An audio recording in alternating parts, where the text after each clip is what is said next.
后来伫这个半暝，当这个法院裁定郭文提以3000万交保的第一时间，黄国昌是感谢法院外口支持者的收听，而且支持者唔免担心，今仔日一定甲阿伯接出来。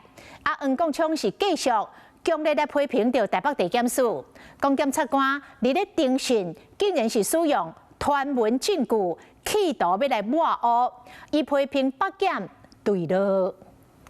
再次感谢大家，特别是昨天从深夜到今天清晨，不离不弃。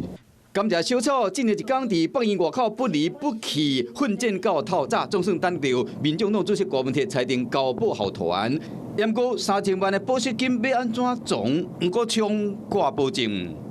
主席目前家中没有足够的钱，我们一定会把钱抽出来。今天接触柯文哲主席，请所有的支持者放心。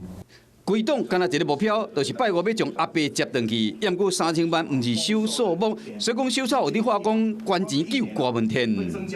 对于公共的事务，主席这条界限是画得非常清楚的。主席内心也不希望造成大家的负担。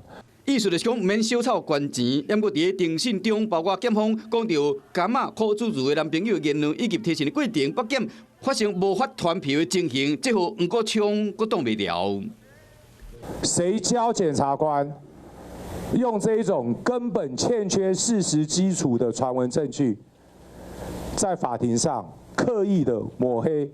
什么时候我们的刑事诉讼法赋予检察官可以不用传票通知被告堕落？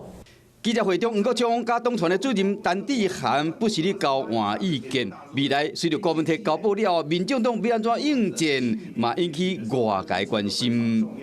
Hello， 我是张新文。想要抢先掌握最及时的新闻资讯吗？赶快订阅、按赞、开启小铃铛，锁定华视新闻 YouTube 频道。